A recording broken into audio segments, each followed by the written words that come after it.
I'm Eric Russell. I am out and about with the cast of Hedwig and the Angry Inch here at Theater Lab Space, The Basement. And what a fantastic show to open in this fantastic, really great space. So tell who you are and who you play, and we'll take it from there. Cool. I'm Bianca Bryan, and I play Yitzhak. Hello, my name is Matt Schaffner, and I play Hedwig. I'm Maggie Roop, and I directed the show. My name is Forrest Link, and I play guitar. I'm Joe Lubman, I play drums. I'm Greg Ellenberg, and I play Jacek and the bass. Thank you. Two things. Yes.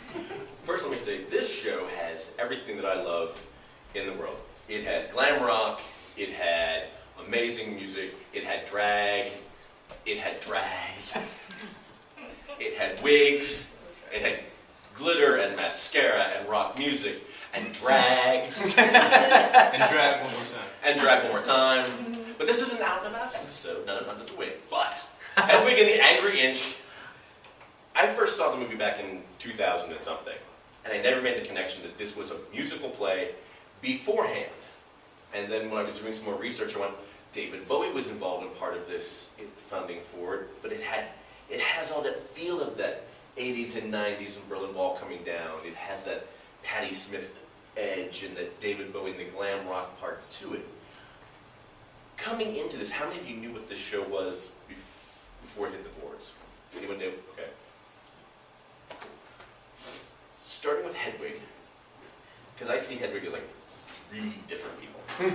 Ooh, tell me. Okay, sorry. Because y'all's energy from the moment you hit the stage, it's like being in a concert. You're in you're in the squeeze box, you're there at this great energy space. But there's Hansel, then there's Hedwig, but then there's like this portion of like Tommy Gnosis that's kind of in there as well. So I kind of view you as 3 different people from that very opening of the sun, the moon, the earth. And I'm just going, this is a person split 3 ways. So what is your take on Gnosis, but on Hedwig? Because Neil Patrick Harris has played this character, Jinx Monsoon from RuPaul's Drag Race has played this. What is your take on Hedwig? Wow. I see Hedwig as just a person who has, through circumstance, through choice, through all of these things, has landed herself right in the center of everything. And she's in a space, because she's in the middle and watching everything revolve around her, she's constantly commenting on it. She is also experiencing it at the same time. And that to me is the interesting thing about Hedwig. I liken her to the concept of temperance often. You know, in the tarot deck, it is portrayed as a woman, but she's got 1 foot on the ground, 1 foot in the water. She's got a cup of gold and a cup of silver, and she's mixing fire and water, and it's all happening, and none of it really makes sense. You know, but that to me is the best way I can describe my thoughts on Hedwig. She is sort of the idea of temperance personified. She's stuck. She's right in the middle, and I don't know. That's where she is. At the top of the show. At the top of the show. At the top of the show. She has this whole roller coaster. Mm-hmm. One of the things I had a question about, when you talk about the piece that left behind, Hansel is left behind in East Berlin.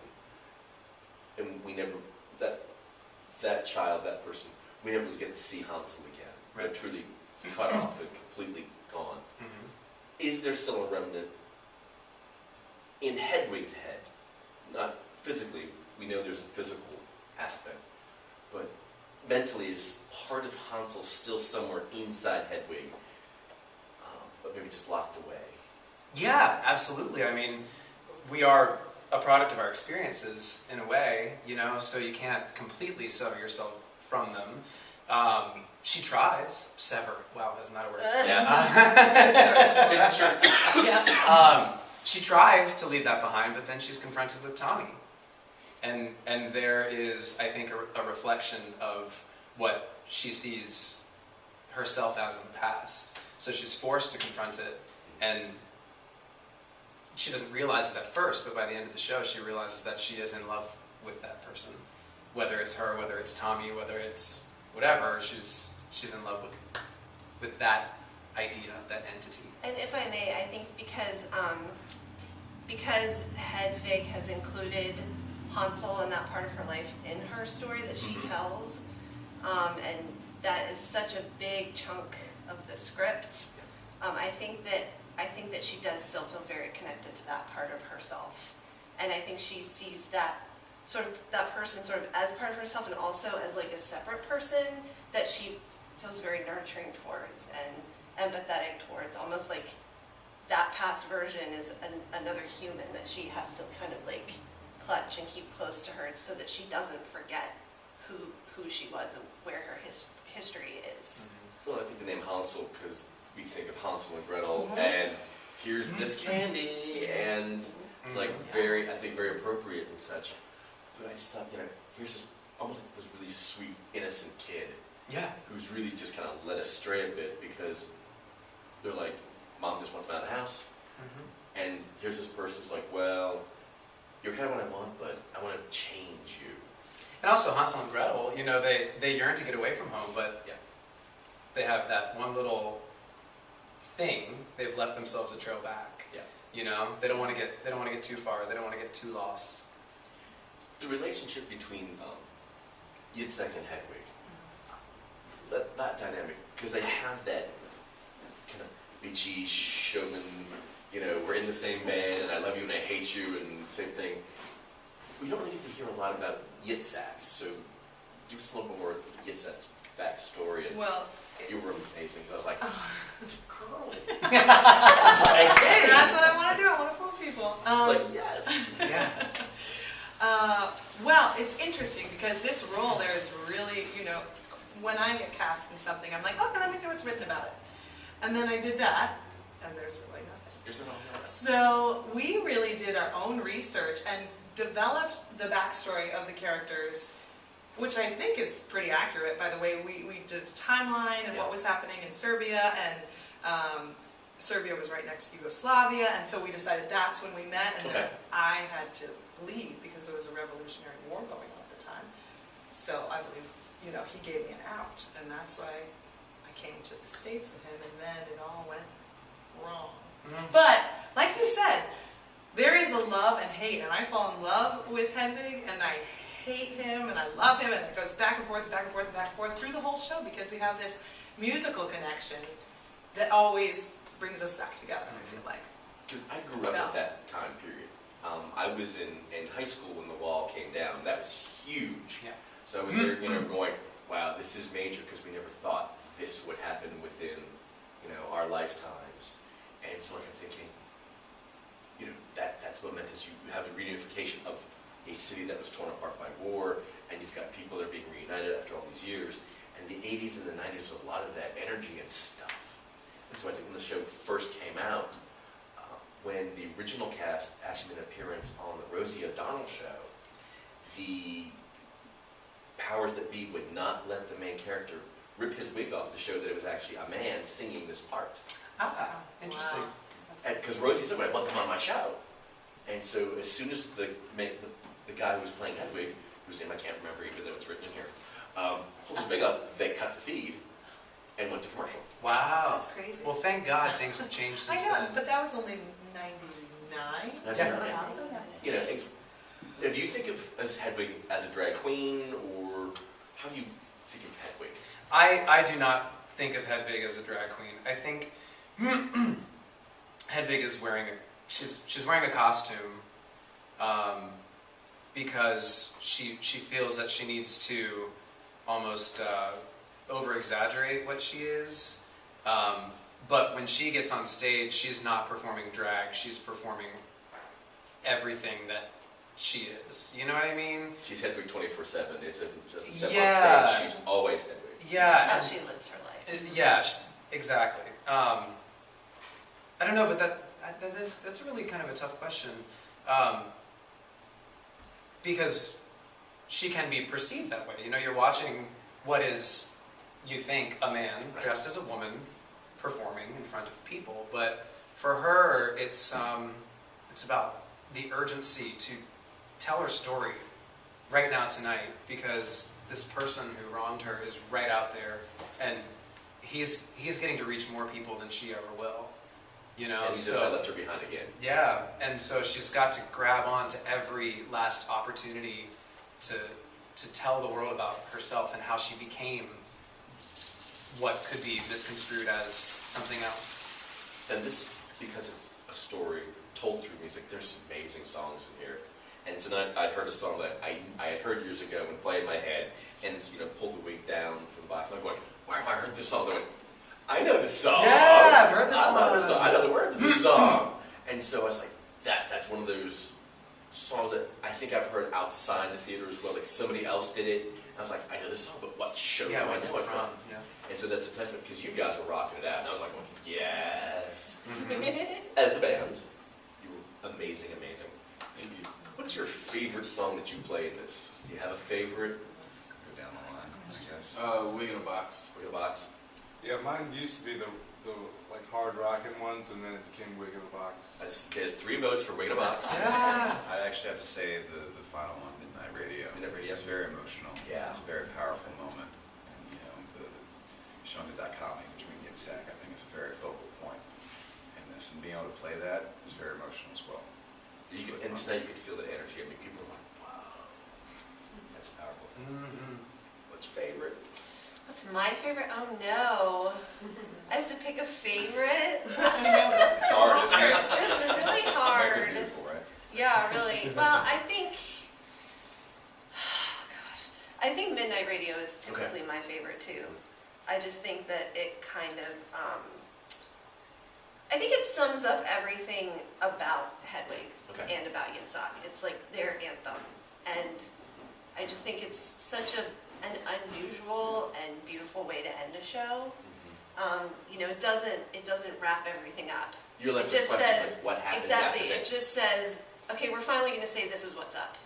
This is who we are, and this is how we got here, and I love that. And then it's like, and that's a jumping off point to whatever happens after the show. Which seems to be an interesting trend in like shows in the 90s and the 21st century, where you don't really get these happy endings. You're left with what happens next. Because it doesn't always end with I'm riding off in the sunset. It's Oklahoma. But Yeah. it is hopeful, and I love that about it. It's Exactly. hopeful, but it doesn't tie everything up in a little bow. Leaves you thinking. Yeah. Exactly. Oh, it's so great to leave the theater thinking. Yeah, yeah. It is. God, I love that. All right. What's your favorite song? What's Hedwig's favorite song? Nice. Yes. Oh man, well I personally have 2 favorite songs. Okay. Number 1 is The Long Drift because I don't have to sing it. Number 2, I think that my favorite song, oh god, my favorite song is Sugar Daddy. Yay! My favorite song is Sugar Daddy because it's one of the first moments in the show where Yitzhak and I get to accidentally fall back in love. Right.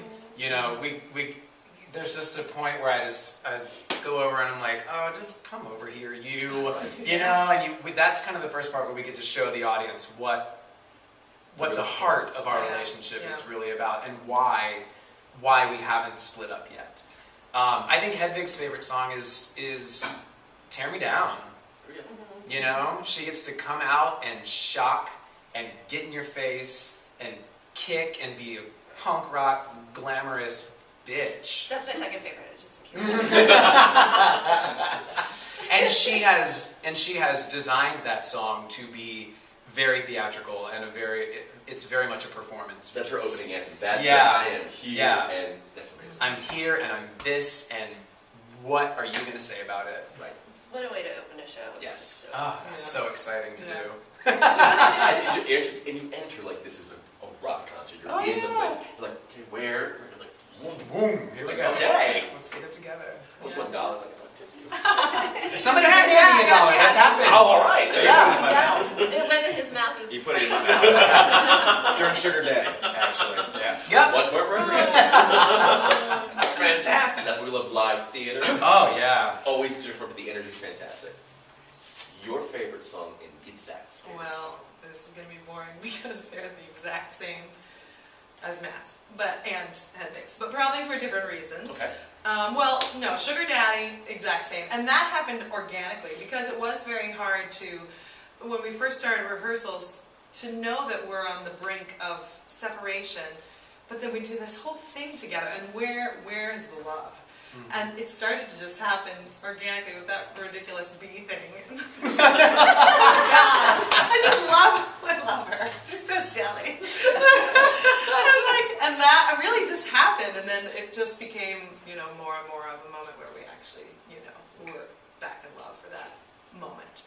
And then Tear Me Down, different reason. She gives me a monologue. Well, there you go. I actually get a moment. You get to speak. You get to speak. I get a big speech, which is we must have been having a good night the night you said, okay, you can do that part. Yeah, okay, you can have those You lines. can have lunch from here to here. That's But I will be stealing the stage during it. But it is an awesome, rockin' opening, which is a great way, like Maggie said, to start the show. the chemistry, the energy, you have it. That what you need for an amazing production, for an amazing rock and roll show, for amazing just everything. You have that chemistry and magic with this show. And it's just, I've always said, you don't have to go to Broadway to see a Broadway show. You can come right here to Richmond, Virginia and see it every night during the week. So, check it out. Go see Book of Mormon and then come see us. We have Hedwig. They don't have Hedwig. Right. What do you want an audience to take away from the show? What do you want them to leave with? I would love to answer that question. I want the audience to walk away feeling like they have seen their own reflection in some way. And it doesn't have to be the same for every person, but I think that what is so compelling about this character in this show is that at the beginning of the show you're experiencing somebody who's kind of confrontational and you don't really know what you're getting into, and then you see such a stark, raw evolution take place right before you. And at the end of the show, you're actually realizing that you're just experiencing someone else's version of something that you've been through too. And everybody has, and maybe it's a trite sentiment, but everybody has struggles, everybody has conflict within themselves. And this is just a very bold way of inviting everyone to allow themselves to experience that fully. Yeah. Excellent. I love this, and thank you for having me here. Thank you you. for putting on this amazing Yeah. show.